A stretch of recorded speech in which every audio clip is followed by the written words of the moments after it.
Fournier, bonsoir. Bonsoir. Merci d'être présent à Gilbert Joseph ce soir pour notre troisième conférence éditeur. Merci de votre invitation. Donc, nous allons parler de la manufacture de livres dont vous êtes le créateur, l'éditeur, un peu tout en fait. Le directeur, le coursier, le commercial, l'attaché de presse, le comptable, le relecteur, beaucoup de choses, oui. Alors donc, vous avez créé la maison en 2008 et vous avez sorti votre premier livre en 2009. En 2009, La vieille dame qui ne voulait pas mourir avant de l'avoir refait, qui vient de sortir chez Pocket, qui est d'ailleurs à l'étage, j'ai vérifié, sur Oui, la oui. table. Alors donc, comment vous avez quand même une vie toujours dans le livre, père bibliothécaire, vous avez fait libraire, vous avez fait tous les métiers du livre. Et alors comment, par quel hasard, vous êtes retrouvé éditeur? Bah, effectivement, j'ai toujours travaillé dans le livre, donc je ne me suis jamais posé la question de changer de secteur d'activité. Et puis, en vieillissant, je travaillais à l'époque au Seuil, à Martinière. En vieillissant, on en a un peu marre de supporter ses patrons et de motiver ses collaborateurs, comme on dit. Donc, je me suis dit, bah, pourquoi pas le faire tout seul, hein, c'était moins fatigant. Et du coup, je me suis lancé. Je me suis lancé tout seul, voilà. Et alors, la rencontre avec les auteurs, ils sont venus vers vous, vous avez dû les chercher. Il y a une rencontre spécifique qui a déclenché le mouvement? Alors, en fait, j'ai créé la maison en rencontrant Jérôme Pierrat, avec qui je travaille. Et la maison a deux productions très différentes, deux types de livres très différents, et dans le même univers. On est dans l'univers un peu du crime, des marges. Donc, en fiction, on fait du roman policier, français, essentiellement. Et puis, on a créé une collection de documents, d'essais, de témoignages, de biographies, de livres de photos, de livres historiques autour du crime, autour des criminels, autour des policiers, autour des personnages un peu hors normes dont on aimait tous les deux entendre les histoires. Et il n'y avait pas d'éditeur vraiment, il y avait quelques livres qu'on trouvait à gauche à droite dans beaucoup de maisons d'édition, mais qui était spécialisé dans ce genre qui existe beaucoup plus dans les pays anglo-saxons, dans d'autres pays latins comme l'Italie ou l'Espagne, où entre le rayon entre guillemets roman policier, il y a ce type de témoignages sur les criminels, le crime organisé, les prisonniers, les gangsters, les gens qui vivent un peu hors des normes sociales établies. Ce qu'on appelle le true crime, je crois, un petit peu, c'est ça. Très bon accent. Merci. Et du coup, alors, quel est le titre qui a vraiment donné une visibilité à la collection? Parce que les premières années sont toujours difficiles pour un éditeur. Tous les deux premières années sont toujours très dures. Ben, on a commencé en faisant des romans, donc on a réédité. On a commencé donc avec cette fameuse vieille dame, donc des romans français. Effectivement, c'était difficile au début de se faire connaître, mais bon, voilà, on y est à peu près arrivé. On a réédité des grands titres classiques comme Le Hautu de Simonin, qui avait été un peu oublié. Et puis, dans le même temps, on a fait des documents autour de cet univers criminel. Ben, le premier où on a eu un certain retentissement, c'est celui-ci, c'est Braqueur de Redouane Faïd, puisque c'est un témoignage qui a été recueilli par Jérôme Pierrat. C'était un ancien braqueur de fourgon blindé, très inspiré par le cinéma, un personnage étonnant, très charismatique, et avec lequel on a fait ce livre. Il a eu une bonne médiatisation, mais pendant ce temps-là, vraisemblablement, il continuait ses activités criminelles, et il a été accusé d'avoir participé à une attaque de fourgon qui a mal tourné. Et donc, il est parti en cavale, il a été emprisonné après l'apparition du livre, il s'est évadé. Enfin, voilà, c'est quelqu'un qui a eu une aura médiatique et qui a fait un peu connaître la maison. Donc, ensuite, petit à petit, beaucoup de personnages du banditisme nous ont fait confiance, des policiers, c'était un peu notre univers. Et on a publié beaucoup de témoignages autour de cette histoire-là. On a fait aussi ce livre de photos qui s'appelle Kite Story, qui est une histoire du grand banditisme en France tout au long du XXe siècle. Et donc voilà, ça c'est nos premiers livres autour de cet univers. Et du coup, vous allez souvent voir vos auteurs en prison? Ils ne sont pas tous en prison, hein. Non, non, mais Redouane, oui, ben, on va le voir de temps en temps en prison, oui. Puisqu'il a été recapturé après son évasion. Mais qu'est-ce qui fait à ce moment-là, quand vous recevez un texte, que ce soit un roman ou que ça soit vous astreignez complètement à cette ligne éditoriale, ou certaines fois vous vous dites non, celui-là il est trop bon pour que je le laisse partir, Parce que, par exemple, ben voilà, Paul Collies, on n'est quand même pas trop dans le, pour le premier qu'il avait fait, qui était Backup. On était dans un roman noir plus qu'un roman policier. Il y avait pas trop on n'était pas dans le milieu, entre Ouais, guillemets. ouais. Bah, les romans, c'est très simple. Si ça nous plaît, si vraiment ça nous plaît beaucoup et ça correspond à peu près à ce qu'on fait, on les publie. On trouve quand même, maintenant, je trouve à peu près le même univers, même si lorsqu'on reçoit un manuscrit, on n'a pas l'impression d'obéir à une ligne éditoriale. Moi, ce que je préfère, c'est effectivement recevoir un texte où, a priori, quand on m'en a parlé, ou quand je croise l'auteur, ou quand on m'a décrit un peu ce qu'il y avait dedans, je pense que ça va pas me plaire. De la même manière que quand on m'offre un livre, on me dit celui-ci, il faut que tu le lises, et j'ai pas d'a priori positif dessus. Donc, c'est un conseil de libraire, un conseil d'amis. Donc, certains des bouquins que j'ai reçus, si on me les avait résumés, je les aurais sans doute, j'aurais sans doute anticipé qu'ils allaient pas me plaire. Et j'aime bien être un peu choqué, un peu aller en dehors de mes goûts personnels pour justement trouver quelque chose, un vrai intérêt à ces lectures-là. Pour la partie document, c'est un travail qui n'a rien à voir. On reçoit très peu de manuscrits. C'est des personnages qu'on va choisir, c'est des personnages qu'on va faire travailler, qu'on va faire écrire, et c'est des sujets qu'on construit nous-mêmes. Donc la démarche éditoriale est complètement différente pour le coup. Et après, quand même quelques traductions aussi dans l'ensemble de votre œuvre. Quand même quelques traductions quand même. Oui, on a traduit un classique des années 30 américain dans un univers très Bonnie and Clyde qui s'appelle Des voleurs comme nous. Donc, il y a aussi une histoire de morale, une histoire d'amour au sein d'une équipe de voyous. Donc ça correspondait tout à fait à ce qu'on aimait. Et puis, on en a un autre en projet à la rentrée aussi dans le domaine policier. Et on en a quelques-uns, mais disons qu'on est plus reconnu ou connu avec toute modestie pour découverte d'auteurs français, comme Anne Bourrel. Et toujours dans les documents, vous avez aussi toute une partie photo, donc qui est assez incroyable. Il y avait Gang Story, que j'ai pas là, Ouais. qui a fait aussi parler de lui pour d'autres raisons. Bah, il a été interdit. Donc Voilà. voilà. C'était un livre de photos sur les bandes de jeunes, au sens péjoratif, de la périphérie de Paris des années 70 à nos jours. C'était un photographe qui s'appelle Yann Morvan. On l'avait présenté d'ailleurs ici. Oui, c'est tout à fait. Oui, on retrouve la Yann vidéo sur Morvan, YouTube. qui au début de sa carrière de photographe avait été dans les banlieues, rencontrer les bandes. À l'époque, c'était les blousons noirs. Hein. C'était plutôt des gens blancs de peau qui vivaient dans les banlieues. Puis au fur et à mesure des changements démographiques des années 70, 80, 90, il y a eu des gangs ethniques qui se sont constitués. Puis il les a toujours suivis, photographiés. Et avec un des membres de ces gangs, alors qui ne sont pas des gangsters, hein, mais qui sont vraiment des bandes d'adolescents ou de jeunes adultes, qui se constituent en sorte de milices d'autodéfense. Il y a des skinheads d'un côté, les antifas de l'autre, les bandes ethniques au nord de Paris, au sud de Paris. Bref, on avait fait ce livre de photos, et il a été interdit puisqu'un skinhead avait été pris en photo à l'époque, mais il était mineur. Donc maintenant, il n'est plus skinhead et il a demandé l'interdiction du livre. Voilà. Donc c'est pour ça qu'il n'est plus là. Oui, ça avait beaucoup fait parler parce que ça remettait en cause le travail de photographe lui-même, c'est-à-dire que de témoignages.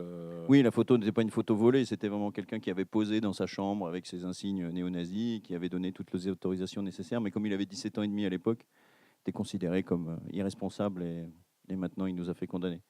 Le droit sur l'édition est beaucoup plus contraignant que sur la presse, et ben, malgré notre courte carrière, on a eu quand même 2, 3 condamnations en diffamation, atteinte à la vie privée, atteinte au droit à l'image.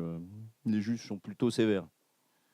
Et du coup, quand vous en éditez un livre d'un truand ou des choses comme ça, vous n'avez pas à un moment donné un peu peur, enfin, vous interdisez des choses quand même, vous mettez des limites à un moment donné? Euh, Bah, on met des limites, j'allais dire morales, qu'on a chacun, à la décence, à l'apologie de la violence, des choses comme ça. Après, sur la révélation de faits ou non, on serre les dents. Voilà.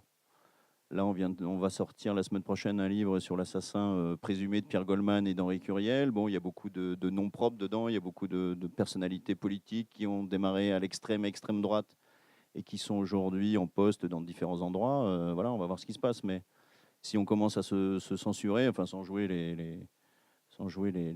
j'allais dire, ni les révolutionnaires, ni les excès ni les courageux excessifs, le livre perd tout son intérêt. Donc il faut qu'il y ait quand même un minimum d'informations et de révélations dedans. Alors, toujours pour refléter sur la morale, parce que ce qui est dérangeant dans la morale, c'est que c'est toujours la morale des autres. Vous avez sorti là dernièrement 2 livres. Donc un qui s'appelait Mauvais garçon sur les tatouages, qui est c'est vrai quelque chose qui revient largement à la mode en ce moment. Et un autre qui est sur les mauvaises filles, qui est sur les prostituées donc des années 30 à Au milieu des années 30 à 30, peu près. c'est ça. Bah, comme on avait fait des livres sur l'histoire du grand banditisme et du banditisme au cours du XXe siècle, donc Les Mauvais Garçons, c'est le début du XXe siècle. C'est tous ces personnages issus de Birébi, qui était le système concentrationnaire français, on peut l'appeler comme ça, en Afrique du Nord. Les fameux Baddaf, qui regroupaient à la fois des personnes qui avaient commis des délits pendant leur service militaire, des voyous qu'on envoyait là pour faire leur service militaire, et qui se tatouaient, qui ont commencé à se tatouer comme signe d'appartenance à ce milieu des Apaches, à ce monde des mauvais garçons. Donc qui après hanté le pavé parisien, marseillais, lyonnais, et qui d'ailleurs très vite ont arrêté le tatouage, puisque bah, c'est l'origine des photos du livre, c'était les archives de la police qui utilisaient les portraits de ces garçons pour pouvoir après plus facilement les identifier. Donc dès, on peut dire, la fin des années 30, le tatouage a commencé à disparaître un peu chez les vrais mauvais garçons. Et puis, ben, on a fait Mauvaise Fille, qui était un peu les compagnes de ces garçons-là, puisque l'essentiel des revenus du milieu de l'époque et du banditisme, c'était évidemment la prostitution, c'était l'exploitation des femmes et des enfants pendant cette période. Et là, le livre a une origine tout à fait différente. C'est un auteur, collectionneur, photographe lui-même, qui a une librairie d'ailleurs, et qui a hérité d'une collection de photos d'un personnage qui allait dans les maisons closes parisiennes et qui prenait pour son propre plaisir, il n'en faisait pas commerce, qui prenait des portraits de ces filles qu'on appelait les filles de mauvaise vie ou les mauvaises filles. Voilà, l'histoire de ces deux livres. Pour revenir sur le roman et sur la façon dont vous travaillez avec vos auteurs, quand vous recevez un texte, comment se déroule le travail avec l'auteur ensuite derrière pour retravailler, Mmh. puisque la différence je dis toujours que la différence entre un éditeur et un imprimeur, Mmh. c'est que l'éditeur, lui, va travailler le texte, sinon, si on fait l'esprit, elle passe peut-être comme ça, on est juste un imprimeur. Ouais. Et comment ça se déroule ensuite après l'échange? Je serais plutôt à l'origine un éditeur-imprimeur, moi. Mais il y en a des beaucoup plus prestigieux que moi, comme Jean-Marc Roberts, qui tenait ce discours-là, hein, qui considérait qu'un livre, il arrivait, il était fait, il était pas beaucoup à changer. Donc bah, ce matin, justement, j'étais en discussion avec un auteur et je lui expliquais ça. Et puis au fur et à mesure de la discussion, je lui dis c'est dommage parce que c'est un manuscrit pour lequel je n'ai dit ni oui ni non. Et je lui ai conseillé d'aller voir un éditeur qui justement aimait bien mettre les mains sous le capot et aller changer des choses, raccourcir, couper. J'avoue que je me reproche moi-même, mais j'imagine qu'en avançant dans la carrière, j'aurai un peu moins de scrupules ou un peu plus à aller torturer un peu les textes, les modifier. Il y a des auteurs qui aiment beaucoup ça, il y a des auteurs qui sont très demandeurs. J'en ai un que j'ai publié qui s'appelle François Médeline, où vraiment c'est un travail que j'aime bien, mais qu'on fait ensemble. Et lui est très demandeur. Il y en a d'autres qui ont horreur de ça. Paul Collis, par exemple, qui livre un texte pré-imprimé et toute modification, même correction, le choque beaucoup.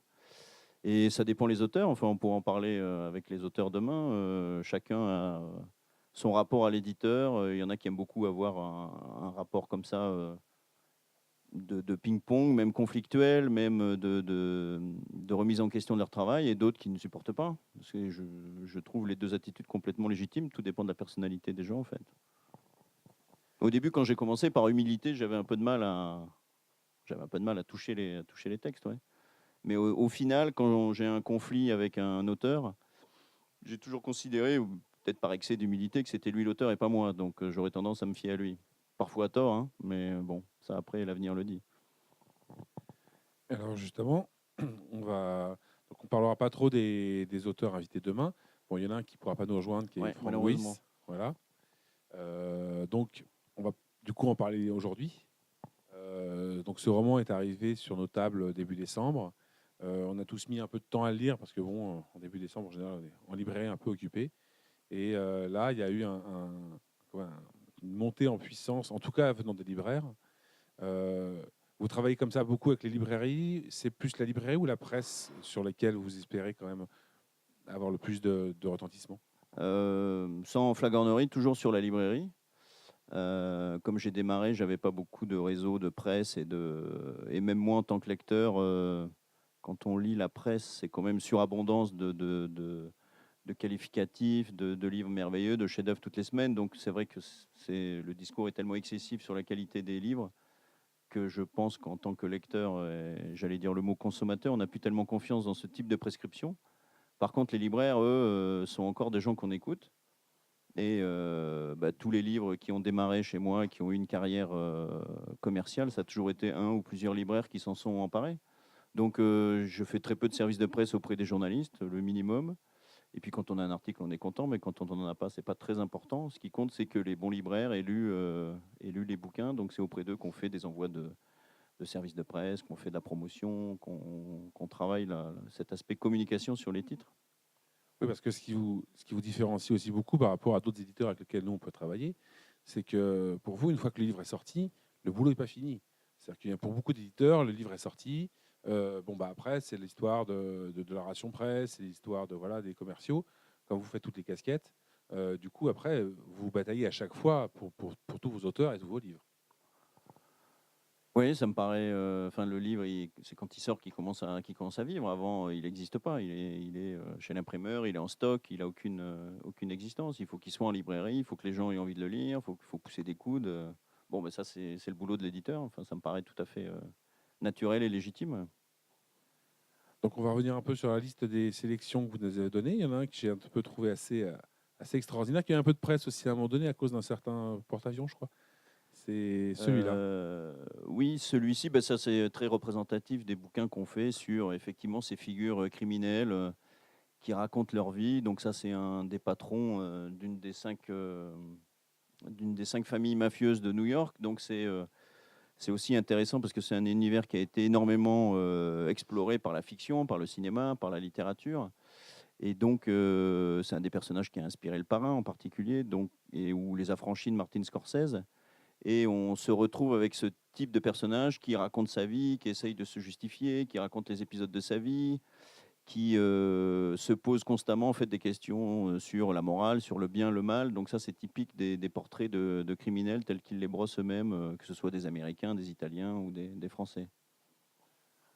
Donc voilà, on va continuer un tout petit peu. Alors, celui-là, c'est un tout petit, enfin très court texte, hein, ce qui fait 118 pages, qui est extraordinaire. Je vous laisse en parler. Parce que ça, Voilà, oui, c'est extraordinaire. Ouais. Donc ça, c'était vraiment un livre qui obéit à aucune logique commerciale, puisque moi, venant des fonctions commerciales de l'édition, soit je savais qu'on en faisait 1 million d'exemplaires ou pas du tout. C'est un petit livre qui est très avec une écriture très ouvragée, très travaillée, pas du tout dans les codes contemporains d'efficacité de l'écriture, comme on dit bizarrement, et qui raconte l'histoire d'un homme qui est dans un compartiment de train avec une femme. Et au fur et à mesure des pages, on découvre que cet homme, en fait, c'est un braqueur en cavale. Donc ça faisait tout à fait écho avec notre auteur qui était lui-même en cavale. Donc c'était aussi une sorte de mise en abîme de notre travail et qui se pose des questions sur la femme qui est en face de lui. Donc c'est à la fois un roman policier, mais pas vraiment un roman policier, un roman noir sans être un roman noir. Enfin, c'est un roman, voilà. On en parlait justement la semaine dernière, nous, avec Sonatine. C'est qu'en France, on aime bien mettre les choses dans des cases et chaque livre et chaque auteur doit rentrer dans un système de cases. Et donc, ce type de roman qui rentre dans aucune case ont vraiment du mal à fonctionner en France. Ouais, je pense que c'est en train de changer quand même. Il y a beaucoup de gens qui lisent du roman, ils disent même plus policier, on dit noir, et qui lisent de la blanche, et les deux lisent des livres. Et je pense qu'il y a des confrères à vous qui commencent à mélanger un peu ce qui est littérature, littérature policière, littérature noire, et tout ceci se mélange un peu. Il y a littérature et mauvaise littérature, si je puis dire. Il y a des bons livres et des mauvais livres. Et puis, voilà. Exactement, mais il y a des gens qui lisent des romans graphiques, de la BD, qui vont s'intéresser à des documents dans l'univers policier ou dans l'univers historique et qui vont acheter des beaux livres. Enfin, je crois que les gens sont moins segmentés que ne le sont les rayons. D'ailleurs, les gens qui sont chez vous, ils passent d'un étage à l'autre et ils ne restent pas spécifiquement dans un rayon, il me semble. Oui, En tout cas, c'est mon cas, oui. mais bon. Alors, je vais revenir sur une autre auteure qui a été aussi une découverte, Petite Louve de Marie Van Moor. Ouais. Donc ça, c'est pareil, c'est une cavale encore presque. Ça, c'est une histoire, c'est une très belle histoire, très bien menée, puisque c'est un thème tout à fait classique. C'est la vengeance d'une mère dont la fille a été violée. Et le livre commence, j'allais dire, par la fin, puisqu'elle vient d'assassiner le violeur présumé de sa fille. Et ensuite, elle part en cavale en Corse avec sa fille qui n'est pas morte. Et elle est poursuivie par les frères du violeur. Et donc, dès les premières pages, on est en empathie avec cette mère, parce que quel crime plus horrible que de violer une petite fille. Et puis, en fait, sans dévoiler la fin, le talent de Marie est de nous faire réfléchir à ce que c'est que la justice, la légitime défense, au bien et au mal, justement, ces questions morales, puisqu'en fait, l'histoire est beaucoup plus compliquée qu'elle n'apparaît au début. Donc ça, c'est juste avec le sens du récit et de l'action et du découpage du livre qu'on arrive à ce résultat. Et Et là où Marie va publier chez Gallimard. Donc, oui. voilà. Et vous venez de sortir aussi une petite collection de poches, donc de petits documentaires. Oui, ça, c'est nos documents Voilà. avec des personnages comme ça, atypiques. Alors lui, c'est un type qui a fait toute sa carrière en Amérique du Sud à l'époque de Pablo Escobar et des trafiquants de cocaïne et qui était un ancien baba cool arrivé là-bas dans les années 70 et qui a commencé à transporter de la drogue pour ses patrons jusqu'aux États-Unis, qui raconte sa vie. Une vie d'aventurier pour le coup, puisque lui, c'était pas un gangster. Mais...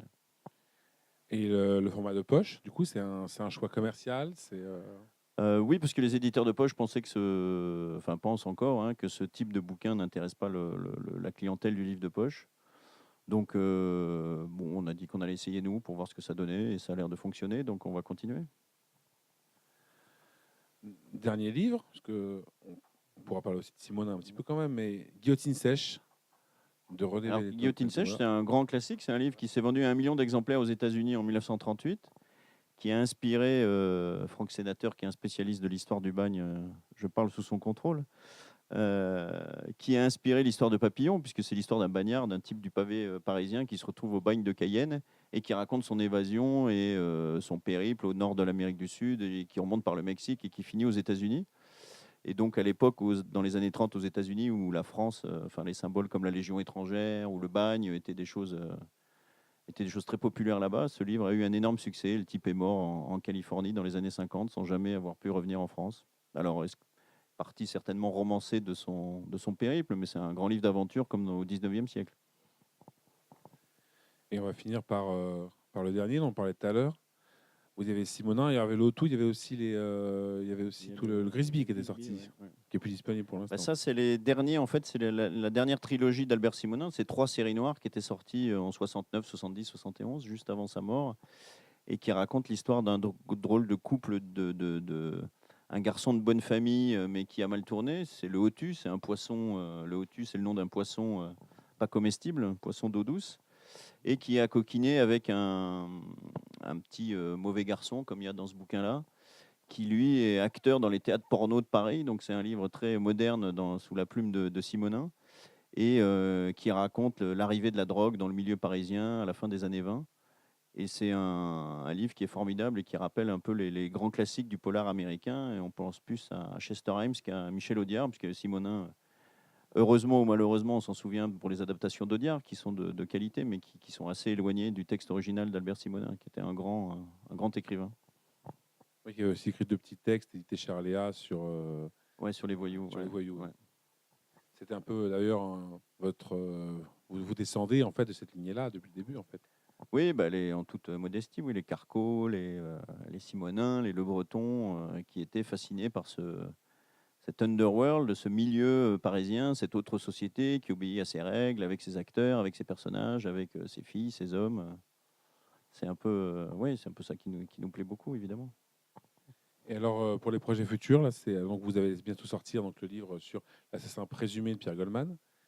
Et après, Oui, on a le témoignage d'un banquier suisse qui était dans le cercle Concorde, donc autre livre pour lequel on va avoir vraisemblablement quelques petits ennuis judiciaires, c'est pas impossible, puisque c'était les cercles de jeu parisiens qui mêlent le grand banditisme corse, la politique des Hauts-de-Seine, l'argent, les gangsters parisiens, et qui lui, il était banquier suisse et il est accusé d'avoir participé à des opérations de blanchiment dans ce milieu-là.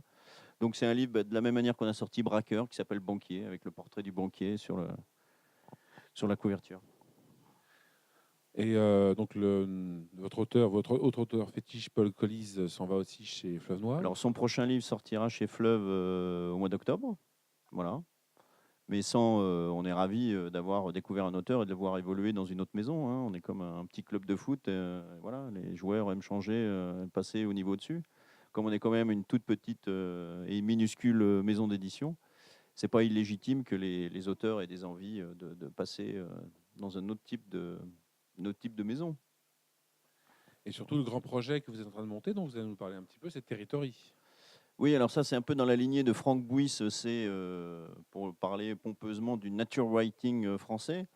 Le nature writing, c'est cette ligne un peu de romans américains dans lesquels la nature est un personnage essentiel de l'intrigue. Des gens comme Jim Harrison, comme Ron Rash, qui sont parfois au rayon d'ailleurs policier, parfois pas.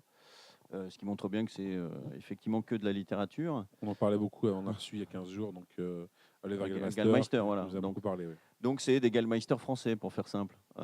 Donc on est dans les Cévennes, on est sur le plateau de Millevaches, on est en Corse, on sera en Bretagne sur la mer, on est dans des endroits où la nature, où les gens qui habitent encore ces territoires, d'où le nom de la collection, sont confrontés à des problématiques qui peuvent être très contemporaines, hein. Dans le livre de Frank Buis, c'était un livre un peu à la Giono, avec une intrigue très familiale et un drame familial fort. On va en avoir quelques-uns comme ça. Dans les prochains, on va avoir l'irruption de personnages qui font un peu penser aux zadistes ou aux gens de Tarnac ou aux gens de Notre-Dame-des-Landes, avec la campagne comme terre où s'affrontent des logiques très différentes, des habitants qui sont un peu en train de disparaître et des nouveaux habitants qui sont en train d'arriver, avec inévitablement des conflits.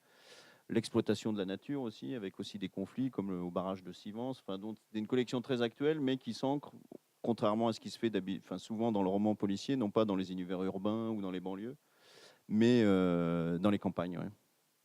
Donc là, on s'éloigne complètement du côté en question mauvais garçon, justement. Voilà, on bouge un peu. Et une dernière question encore. Combien de temps vous pensez continuer un peu cette maison? Vous pensez la pousser jusqu'au bout? Quel espoir avez-vous pour le reste pour les 5 prochaines années? On ne raisonne pas à 5 années, en fait. On raisonne en fonction de notre trésorerie. Donc voilà, c'est à très court terme. Mais on n'a pas envie d'arrêter. Et on ne va pas arrêter. Monsieur Fournier, merci encore. Est-ce qu'il y a des questions dans le public? Non, je pense que j'ai été très clair. Bien, merci et bonne Merci. continuation.